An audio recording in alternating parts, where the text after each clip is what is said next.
Eu lembro que eu passei num teste pra um programa da Record. Mas a produtora falou assim, minha mãe, a gente vai ter que dispensar a Priscila, porque ela é muito boa.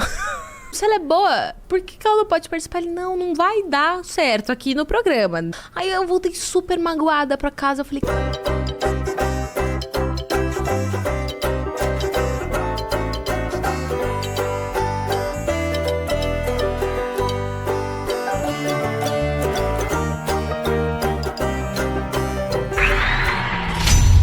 Salve pessoal, aqui quem fala é David, o dono desse canal. E pessoal, chegamos a 10 mil inscritos, pessoal. Então, muito obrigado por tudo. Ativa o sininho, comenta, compartilha e se inscreve. Valeu! Eu me canso muito rápido, assim. Eu, quando eu me canso, eu me sinto muito saturada. E aí eu explodo emocionalmente, sabe? Então, como eu me conheço, eu tento me equilibrar, me dosar. Mas você acha que esse seria... eu não sei com o que comparar de antigamente, assim, porque antes tinha, né? Tinha a tal da revistinha, tinha Ilha de Caras, tinha não sei o quê. Eu já vi Ilha de tinha... Caras no meu meus primeiros anos de carreira de TV. Acho que acabou ali. Tinha aquela coisa que o assessor vinha e falava, faz isso que vai ser bom. Que não necessariamente, eu acho que eu posso né? falar porque eu peguei, assim, quando eu entrei pra TV, Você vai fazer um flashback agora fenomenal, porque você vai contar vou. toda a sua história agora. A gente ama esse momento aqui, né? Nossa, tem muita história pra contar. Não, agora a gente vai voltar tudo, aproveitando. Mas o que você ia falar da... Eu ia falar que eu comecei muito cedo, né? Então eu peguei assim, sei lá, 30, 40% da minha carreira foi nesse lugar onde não tinha internet, não era rede social que comandava, era televisão e o assessor de imprensa, a mídia dos portais, dos jornais. Então, eu experimentei muito. Eu tinha uma assessora de imprensa, era tipo, levava pra evento. Isso era um saco, acho que era isso. Presença em evento? Lembrei, presença em evento. É isso que eu tava tentando fazer uma referência, tipo assim, quando a assessora vinha e falava, faz isso que vai ser bom, seria o story hoje, sabe? Era tipo assim, vai ter tal evento, você vai lá e colocava uma roupa no evento, que às vezes eu nem sabia que evento que era, do que se tratava. Eu tinha que ir lá no backdrop, tirar umas fotos e falar com umas pessoas que eu nunca vi da vida. Você sente um boneco de cera, né? Eu ficava assim, eu acho que eu prefiro como funciona hoje, pensando bem. Tá vendo? Mudou a perspectiva. Esquece como eu falei. Gente, é perfeito vendo? como as coisas acontecem hoje. Se a Priscila continuar postando daqui pra frente, vocês agradecem o Vênus depois, que a gente mudou a perspectiva. Achou que vinha pra podcast e veio pra terapia. Me veio um sentimento tipo, meu Deus, eu odiava aquilo. Eu tô me sentindo muito bem agora. Tá muito, tipo, a obrigação de hoje tá muito mais tranquila. Incrível, gente. Muito obrigada, muito obrigada. Bom, agora então vamos voltar pra Priscilinha. Criança, com quantos anos você começou a cantar? Ixi, minha mãe fala com 2. Eu tava até vendo umas fotos quando eu comecei minha carreira no Twitter. Muito legal, vou mostrar pra vocês. Mas eu comecei a cantar com 2 anos porque eu comecei na igreja, né? E na igreja é um espaço que, né, você tem muita oportunidade pra se desenvolver artisticamente. Muitos convidados nossos já disseram isso, né? Muitas, assim, é uma coisa comum de... Ah, meu Deus! A cara. Mostra assim, ó. Isso. Eu só ri assim, ó. Comecei. De contando isso, assim, que morava em alguma cidade muito distante de qualquer manifestação cultural e o que tinha era a igreja, ou que morava num bairro onde não tinha, e o que tinha era a igreja. Várias pessoas já falaram isso aqui, porque a igreja, né, todo bairro tem praticamente. E é um lugar que usa muito das artes pra compor ali a liturgia. Então a música, a dança, até o teatro, a própria oratória. Então é um ambiente... Querendo ou não, por mais que às vezes a gente de dentro da igreja não reconheça, é um ambiente muito artístico, muito artístico. Na verdade, a gente não reconhece. Acho que essa é a grande... É daí onde surgem as dificuldades, né? Da igreja interpretar a classe artística dentro... Que faz parte dela, que faz muito parte dela, tem inclusive. Tem até teatro, tem gente que não sabe que tem teatro. Eu tenho fotos aqui, depois mostro pra vocês. Eu com papel crepom, vestida É uma coisa muito doida, Minha irmã era a Brisa, eu era o arco-íris, era o Gênesis, o teatro. É uma coisa muito doida, porque assim, pega o jovem, aí o jovem vai muito bem naquilo, aí ele vai tão bem naquilo que aquilo vira profissão, e quando vira profissão, fala assim, então não serve mais. Aí é um assunto muito que dá pra gente falar, né? 4 horas. Daqui a pouco a gente vai entrar um pouco mais nele. Vamos. É um assunto que eu gosto muito de falar. Mas voltando pra onde eu comecei, foi assim. Foi na igreja, meus pais eram líderes, né? De jovens e tal. Músicos, eles tinham uma banda. Eles tinham uma banda, Tinham seus uma pais? banda, cantavam em várias igrejas, gravaram um disco. Então eu vim de uma família toda musical. Minhas primas eram parte da banda também. Então, desde 2 anos ela falava que eu cantava lá na frente com ela. Eu tenho memória de, assim, muito nova. nova. Se não deixasse eu cantar, eu fazia o barraco mesmo. Assim, de sair chorando, gritando no final do culto, não cumprimentava ninguém, virava a cara pro pastor. Não me deixaram cantar, não quero saber. E todo... Eu lembro é porque eu ensaiava a semana inteira. E eu lembro, assim, eu subia assim na cadeira na cozinha, enquanto minha mãe lavava a louça, porque tinha que ter plateia, auditório, tinha que ter gente me ouvindo. Daí eu lembro que eu ensaiava a semana inteira pra chegar lá no domingo e ninguém me chamar, dá licença, né? Me preparei. Então foi nesse ambiente, assim, que eu comecei. Com 6 anos, eu lembro que eu era muito determinada e eu fiz meu próprio plano de carreira. Eu olhava pro meu pai e eu falava...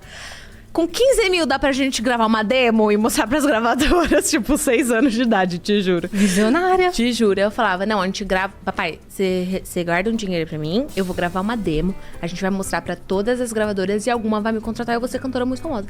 Eu prometo pra você que eu falava isso. Pode perguntar pros meus pais, pras minhas primas. E deu bom.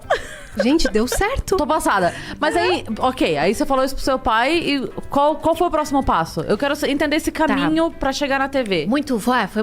Foi muito louco, assim. Eu acho que é difícil encontrar uma história tão maluca. Porque eu sempre, como eu falei, sempre quis ser cantora. Falava, era isso. Daí meus pais viram que eu realmente levava jeito. Meus pais sempre foram com muita noção. Tipo assim, eles falavam, não, se a gente visse que você não levava jeito, escolhe outra coisa, filha. Vai, espera mais um pouco pra decidir. Pinta esse desenho aqui enquanto isso. Tô, colore aqui. Mas minha mãe contava que quando ela fazia aula de canto na época, ela começava a fazer exercício em casa e eu falava, mãe, não é assim, é assim. E corrigia ela, mó sem noção, né? Eu, tipo, Tem propriedade, sim. E aí ela falava que eu corrigia ela enquanto ela estudava. Ela falava, não, tem alguma coisa errada. Essa menina aqui tá sem noção demais. Aí ela falou que eu comecei a mandar bem, assim, nos exercícios com ela. Aí ela falou, quer saber? Ela tá mandando melhor que eu vou parar porque eu acho que esse negócio é com ela. E aí meus pais começaram a investir em mim, começaram a me colocar pra cantar ali nos festivais de música da cidade, que alguém Da onde indicar. que Eu sou de Tapicerica da Serra, Grande São Paulo, né? E daí começaram a investir nesse sentido, até que começou a aparecer assim alguns concursos na época, sei lá, Gente que Brilha, alguns programas da Record, Raul Gil e tal. Fui fazer teste pra todos, assim, pra cantar, porque eu queria ser cantora. E aí Quantos anos isso? Tinha uns 7 anos. Já tava muito mais... já tava super madura. Super desenvolvida. Com assim, 6 ela fez o profissionalmente. planejamento, com 7 ela queria pôr Eu em já mandei prática. bem, Exato. entendeu? Daí foi literalmente assim, super rápido. Daí eu lembro que eu passei num teste pra um programa da Record. E olha que coisa, eu não me sinto bem não falando isso, mas a produtora falou assim, minha mãe, a gente vai ter que dispensar a Priscila, porque ela é muito boa. Aí meus pais ficaram tipo assim, você entendeu? Não, se ela é boa, por que ela não pode participar? Ele, não vai dar certo aqui no programa, com os outros. Aí eu voltei super magoada pra casa, eu falei, que absurdo, eu me dedico pra ser boa, e quando eu sou boa, a pessoa me manda pra casa porque eu sou boa. E eu lembro que eu tinha consciência disso quando eu tinha essa idade, te juro, assim. Você já fez um estudo se você foi cachorro em alguma outra... Porque cada ano do cachorro diz que é 4, né? Eu não sei. Aí se você acha que você tinha 7, mas você tinha 28. 28. Eu considero essa pessoa a Maísa, mas eu vou me analisar também. Vamos analisar. Tem que ver se não veio uma alma errada tudo na da hora de mesma leva distribuir. É tudo da mesma leva. É verdade. Porque tem razão. o Yudi, no caso, foi pra dança. Também foi muito bom Ele na era dança. outro, assim, ele era fora do comum também. Mas enfim, aí voltei dessa história triste e acabaram lá dentro desse programa me indicando pra um outro, que era do SBT, um programa novo, Código Fama, Celso Portiolli apresentava, concurso musical, não sei o que. Aí meus pais estavam, tipo, meio desanimados pra eu não passar por uma experiência meio traumática de novo, mas eu pedi muito. Aí eu falei, fico não, imaginando a sua mãe falando pra você, tenta desafinar dessa vez. eu quero... Não, cara, isso... Não. É a letra, filha, Só é a pra você ter letra. noção, eu chegava assim nos programas, ó, ensaiada. E eu mesma que me ensaiava. Eu que Você escolhia a performava, música. minha filha. Você Meus performava. pais, na verdade, eles faziam uma seleção, tipo, uma pré-seleção, assim, pra mim, pra eu não escolher, sei lá, qualquer música, assim, sei lá, que falasse uma besteira, sei lá. Aí eles faziam uma pré-seleção e botavam na mesa e falavam, escolhe a que você quer. Aí eu escolhia, sempre escolhia Ruge, sei lá, Vanessa Camargo, essa galera da época. Daí eu lembro que eu chegava muito ensaiada, assim. Oi, meu nome é Priscila Alcântara, hoje eu vou cantar tal música e pode tocar em Ré menor. E esperava assim, aí os caras ficavam, mano, que essa criança? Tira ela daqui. Tipo, é engraçado. Daí eu cheguei nesse da SBT, fiz o teste desse jeito que eu tô te contando. E aí eu passei nos testes e me apresentei pela primeira vez, ganhei a primeira fase. Inclusive, Glória Groove competiu comigo nesse programa. No Código Daniel Fama? Garcia, O Daniel foi lá Garcia? que a gente se conheceu. Ele tava no Balão Mágico já? Acho que ainda não. Eu acho que foi depois. E aí eu ganhei esse programa. Tô tentando contar a história de um jeito que faça sentido, porque não faz sentido, tá? Eu só preciso pontuar uma coisa que você meio que ferrou minha infância essa Por quê? época. Porque você era muito boa. E a minha mãe Eita. ficava te comparando comigo. Ah, isso é chato. Já tratou na terapia, mano? Eu não tratei ainda, eu vim falar isso pra você. Eu esperei A 20 gente faz uma anos. terapia ao vivo. Eu esperei 20 anos pra te falar isso. Que a minha mãe Inclusive, mamães não façam isso. Não, mas não era de Não, é maldade. legal. Não era de Era maldade. de legal? É, assim, era. Ela falava, "Olha, corre ver essa menina aqui, olha como ela faz, olha como ela canta bem. Você podia tentar... Um exemplozinho, exato, assim. um exemplo. Uma refzinha. Olha como ela performa. Nossa, vocês têm quase a mesma idade. Caraca, você que eu podia ir num programa adorava desse. aquilo, cara. E aí eu via, tipo, essas oportunidades como... Eu nunca tirei da minha cabeça que todas essas oportunidades... Por que eu queria tanto? Porque na minha cabeça era... Em alguma dessas oportunidades, uma gravadora vai me ver e vai me contratar. Então, por isso que eu pedia pra minha mãe, me põe na TV, me põe no... Sei lá, em qualquer lugar, porque em algum lugar vão me ver e vão me contratar. Eu lembro que era essa a minha motivação.